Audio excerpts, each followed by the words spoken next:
Hey friends, please subscribe. 1 second for you, big deal for me. My name is Natalie Brooks. I'm 32 years old and I'm a real estate attorney in Chicago, Illinois. Last Saturday, at my younger sister's wedding, my parents demanded I give them my $2.8 million penthouse, right in front of 50 guests during the reception. When I refused, my mother slapped me so hard across the face that my diamond earring flew off and skittered across the floor. I didn't cry. I didn't scream. I just walked out, got in my car, and made one phone call. 60 minutes later, a man in an expensive suit walked into that reception hall, and when my mother saw who it was, she started screaming like her world was ending, because it was. And what happened next destroyed my family's reputation forever. Stay until the end to see the complete fallout. And if you've ever had family try to steal what you worked for, hit that subscribe button and tell me in the comments what you would have done. The day started beautifully, or so I thought. My sister Amber's wedding was at an upscale venue in downtown Chicago, the kind with crystal chandeliers, marble floors, and a price tag that made me wince when I heard my parents had put down $85,000 for it. Amber was 26, marrying her college boyfriend Derek, who worked in pharmaceutical sales. My parents were over the moon about the wedding, about Derek's potential, about finally having something to brag about to their country club friends. I'd flown in from my penthouse in the Gold Coast neighborhood 3 days earlier to help with last-minute preparations. As the maid of honor, I'd organized the bachelorette party, coordinated with vendors, and spent 2 full days running errands for my mother. The ceremony was lovely. Amber looked beautiful in her dress. Derek cried when she walked down the aisle. I stood beside her, holding her bouquet, smiling for the cameras. During the ceremony, I noticed my parents kept glancing at me with strange expressions, calculating expressions. After the ceremony, during the cocktail hour, my mother pulled me aside. "Natalie, we need to talk to you about something important." "Can it wait?" "We have the reception." "No, it can't wait. It's about your living situation." My stomach dropped. "My living situation?" "Your penthouse, the one you bought last year."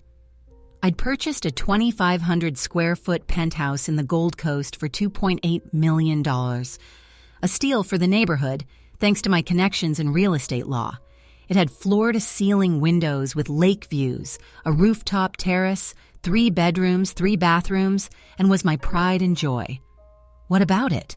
My mother smiled, but it didn't reach her eyes. "Well, Amber and Derek are going to need a place to live. Derek's apartment is too small, and Amber deserves better than some cramped rental." "Okay, they should start looking." "They don't need to look. You're going to give them your penthouse." I laughed. I actually laughed, thinking she was joking. She wasn't smiling anymore. "I'm serious, Natalie. Amber deserves to start her marriage in a nice home. You're single. You don't need all that space. You can move into a 1-bedroom somewhere." "Mom, that's my home. I bought it with my own money. And we paid for your education. Consider this paying us back." "You didn't pay for my education. I went to law school on scholarships and loans, which I've been paying off for years." My mother's jaw tightened. "Don't be selfish, Natalie. Your sister is getting married. This is her special day. The least you can do is help her start her life." "Help her? Yes. Give her my $2.8 million penthouse? No. We're not asking." "Good, because the answer would still be no." My father appeared then, looking stern. "Natalie, don't make a scene. We'll discuss this properly." Later. "There's nothing to discuss. My penthouse is not up for negotiation." "Everything is negotiable," my father said coldly, "and you're going to agree to this." "Or what?" He leaned in close. "Or you'll find out what happens when you disappoint this family." I stared at him. My successful corporate lawyer father, who'd never seen me as anything more than a resource to be used for Amber's benefit. "I need to go check on the reception setup," I said, my voice icy. I walked away before I said something I'd regret. The reception started at 6 p.m. I'd managed to avoid my parents through dinner, sitting at a table with Amber's college friends instead of at the family table. But after the first dance, after the toasts, after the cake cutting, my mother approached me again. "Natalie, we need those keys." "I already told you no." Stop being difficult. Amber wants to move in next month. Amber can want all she likes. It's not happening. My mother's voice rose. You're going to give your sister those keys right now. Several heads turned toward us. My father joined my mother, his face red. Natalie, enough of this. Hand over the keys. No. Your mother and I have decided this is what's best for the family. You decided? I wasn't consulted, and since it's my property, my name on the deed, and my money that bought it, your decision means nothing. We were attracting attention now. Guests were watching. Amber and Derek had stopped dancing and were staring. My mother grabbed my arm. You ungrateful little brat, after everything we've done for you. Done for me? I yanked my arm away. Name one thing you've done for me in the past 10 years that wasn't related to Amber's benefit. We raised you, and I've more than repaid that debt. I paid for repairs on your house. I paid for Dad's car when his broke down. I've given you over $40,000 in the past 5 years alone. I don't owe you my home. My father stepped forward, his voice low and threatening. You're going to give Amber those keys, or you're no longer part of this family. Is that a threat? It's a promise. Then consider me no longer part of this family. The sound of my mother's hand hitting my face echoed through the reception hall. It was so sudden, so hard that I stumbled backward.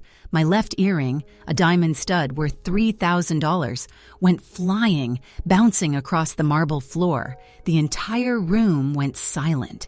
My cheek burned. I could taste blood where I'd bitten my tongue. My mother stood there, breathing hard, her hand still raised. How dare you disrespect us? How dare you refuse to help your sister? I touched my face, feeling the heat, the sting. Then I looked around at the 50 guests staring at us in shock. Amber was crying, her perfect wedding ruined by drama. Derek looked horrified. My father looked satisfied. I bent down, picked up my earring, and slipped it into my clutch. Then I looked my mother dead in the eye. You're going to regret that. Is that a threat? My father demanded. No, it's a promise. I walked toward the exit, my heels clicking on the marble floor. Every eye in that room was on me. Natalie, if you walk out that door, you're dead to us, my mother shrieked. I kept walking. Natalie! I pushed open the doors and stepped into the cool evening air. And then I made the call that would change everything. I sat in my car in the parking lot, my hands shaking. Not from fear, but from rage.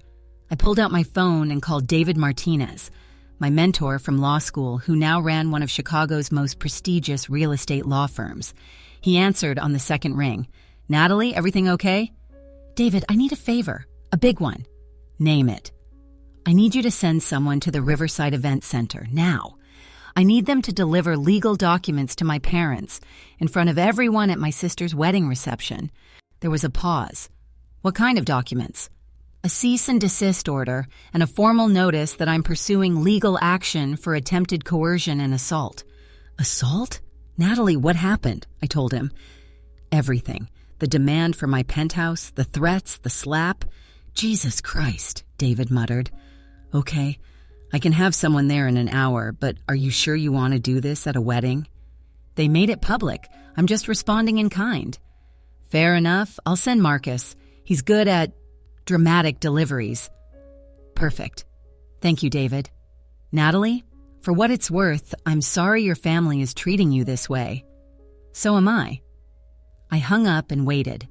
I sat in my car for the next hour, watching guests come and go from the venue. Some were stepping out for air. Others were leaving early. Word had clearly spread about the confrontation. I saw people whispering, looking at their phones, probably texting friends about the drama they'd just witnessed.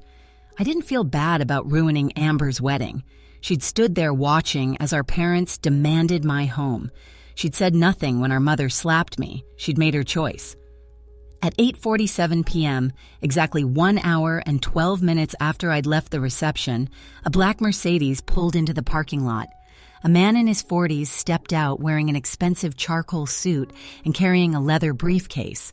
Marcus Chen, David's most intimidating associate. I got out of my car and approached him. Marcus? Natalie. David filled me in. I have the documents. He patted his briefcase. Cease and desist for harassment and coercion. Formal notice of intent to pursue civil action for assault. And as a bonus, I took the liberty of drafting a restraining order application in case you want to file. You're a saint. I'm a lawyer. There's a difference. He smiled grimly. Should we go in? After you. We walked toward the venue entrance together. The reception was about to get very, very interesting. Marcus and I walked back into the reception hall together. The party was in full swing. Music played. People danced. My parents were at their table, talking to relatives, looking pleased with themselves. Amber and Derek were on the dance floor, trying to salvage what was left of their reception. Then someone saw me. The music didn't stop, but conversations did. People turned, staring as I walked through the room with Marcus at my side. My mother spotted me. Her face went from shock to fury in seconds. She stood up, pointing at me. You, get out! You're not welcome here! Marcus and I kept walking until we stood directly in front of my parents' table. Mr. and Mrs. Brooks, Marcus said, his voice professional and cold. My name is Marcus Chen. I'm an attorney with Martinez Associates. My father's face paled. What is this? I'm here to serve you with legal documents on behalf of my client, Natalie Brooks. He opened his briefcase and pulled out 2 thick envelopes, handing one to each of my parents. My mother stared at the envelope like it was a snake. What is this? A cease and desist order regarding your harassment and attempted coercion of Ms. Brooks concerning her property. Additionally, you'll find a formal notice that Ms. Brooks intends to pursue civil action for assault and battery, specifically regarding the incident that occurred approximately 1 hour ago. The color drained from my mother's face. Assault? My father sputtered. That's ridiculous. It was a family disagreement. It was assault, Marcus interrupted calmly, witnessed by approximately 50 guests. Ms. Brooks has already documented her injury. A cut on her inner cheek from the impact, as well as bruising that will likely develop on her face. Several guests have already provided witness statements. This wasn't entirely true. I hadn't collected statements yet, but my mother didn't know that. This is insane, my mother shrieked. She's our daughter. She's trying to ruin her sister's wedding. Ma'am, you struck your daughter in a public place after attempting to coerce her into surrendering property worth $2.8 million. That's not a family disagreement. That's a crime. Amber appeared, still in her wedding dress, her face streaked with tears. Natalie, how could you? This is my wedding day. I looked at her coldly. You stood there and watched them demand my home. You said nothing when Mom hit me. Don't play the victim now. I didn't know they were going to hit you, but you knew they were demanding my penthouse, and you were fine with that. Derek put his arm around Amber. Maybe we should all calm down. Stay out of this, Derek, I said. This has nothing to do with you. My father finally found his voice. You can't sue us. We're your parents. Watch me, I said. We'll fight this, he said, his voice shaking. We'll get our own lawyers. With what money? I asked. You just spent $85,000 on this wedding. Your savings are depleted. Your credit cards are maxed out. I know because you asked me for a loan last month, which I declined. His face went red. You little... Careful, Marcus interrupted. Any threats made in my presence will be documented and used in court. My mother started crying. We gave you everything. We raised you. And this is how you repay us? You gave me nothing, I said, my voice steady. I put myself through undergrad with scholarships and 2 jobs. I paid for law school with loans I'm still paying off. The only thing you ever gave me was criticism and the expectation that I'd sacrifice everything for Amber. That's not true. Really? Name one time in the past 15 years that you celebrated my success without making it about Amber. Silence. When I graduated law school, you spent the entire dinner talking about Amber's new boyfriend. When I made partner at my firm, you asked if I could help pay for Amber's car. When I bought my penthouse, you asked why I needed such a big place when Amber was struggling to find an apartment. My mother shook her head, crying. We love you both equally. No, you don't. You love Amber, you tolerate me, and you only value me for what I can provide. This is all a misunderstanding, my father said desperately. We can work this out. Family doesn't sue family. You're right, I said. Family doesn't sue family, but you stopped being my family the moment Mom hit me and you did nothing. Marcus handed me another document from his briefcase. Ms. Brooks, if you'd like to proceed with the restraining order. Yes, I said without hesitation. My mother gasped. A restraining order? You physically assaulted me, I said. You attempted to coerce me out of my property. You threatened to disown me. I don't feel safe around you. You're doing this to punish us, Amber sobbed. No, Amber, I'm doing this to protect myself. There's a difference. Marcus pulled out one more document. There's one more thing, Mr. and Mrs. Brooks.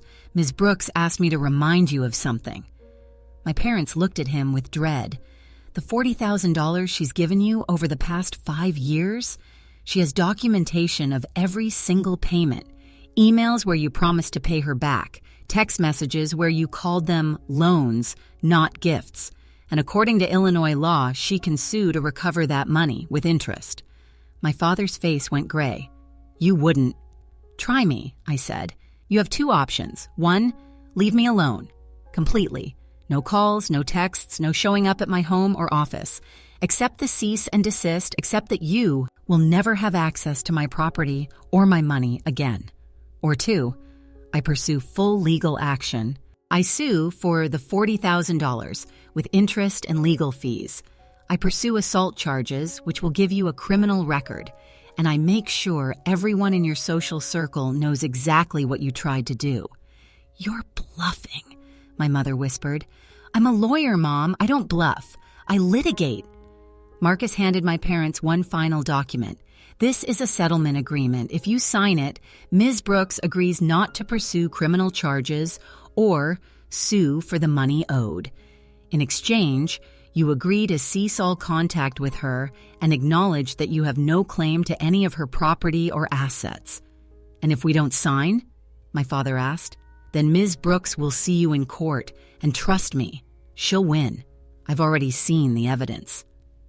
My mother looked around the room at all the guests watching, at Amber crying in her wedding dress, at the disaster this day had become. Fine, she said, her voice breaking. We'll sign. But the real damage had already been done. The news spread like wildfire. By Sunday morning, my phone was flooded with messages from relatives, family, friends, even Amber's bridesmaids. Some were supportive. I can't believe they tried to take your home. Good for you for standing up to them. Others were critical. You ruined your sister's wedding. Family is supposed to forgive. I blocked the critical ones and thanked the supportive ones. My Aunt Linda, my mother's sister, called me directly. Natalie, I just heard what happened. Are you okay? I'm fine, Aunt Linda. I'm so sorry. I knew your parents favored Amber, but I had no idea it was this bad. Most people didn't. I was good at hiding it. For what it's worth, I think you did the right thing. No parent should demand their child's home, and hitting you, that's unforgivable. Thank you for saying that. Are you really not talking to them anymore? Not unless they apologize, genuinely apologize. And I don't think they're capable of that. I was right. Within a week, the story had made its way through my parents' entire social circle. According to Aunt Linda, who stayed in touch with me, my parents had tried to spin the story, claiming I was ungrateful, that I'd attacked them at Amber's wedding, that I was mentally unstable. But too many people had been there. Too many witnesses had seen what really happened. My mother's book club stopped inviting her. My father's golf buddies started making excuses to avoid him. Invitations to social events dried up. The country club they'd been so proud to be members of, people whispered when they walked in. Amber's marriage suffered too. According to mutual friends, she and Derek were fighting constantly. He'd been horrified by what happened at the wedding and was questioning what kind of family he'd married into. The $85,000 wedding had bought them nothing but embarrassment and debt. My parents tried to reach out once, through Aunt Linda, asking if I'd reconsider the restraining order. I declined. 6 months after the wedding, my life had never been better. I'd gotten another promotion at work, senior partner, with a corner office and a significant raise. My penthouse remained mine, exactly as it should be. I'd started dating someone I met through friends, a surgeon named James who thought my boundaries with my family were refreshingly healthy. I hadn't spoken to my parents since that night. The restraining order was still in effect and they'd adhered to it. Amber had reached out once through email asking if we could talk. I'd replied with a simple message, "When you're ready to acknowledge what happened and apologize for your part in it, I'll consider talking. Until then, no." She never responded. Through Aunt Linda, I heard that my parents had downsized their house. They couldn't afford the mortgage anymore without my financial help, Pent. They'd traded their luxury cars for used models. They'd canceled their country club membership. The life they'd built, partially on my money and entirely on their image, had crumbled. And honestly, I didn't feel guilty, because they'd done this to themselves. Looking back, that slap was the best thing that ever happened to me. Not because it felt good, it didn't. My face hurt for days and I still have a small scar inside my cheek where I bit through. But because it was so public, so undeniable, that I couldn't make excuses for them anymore.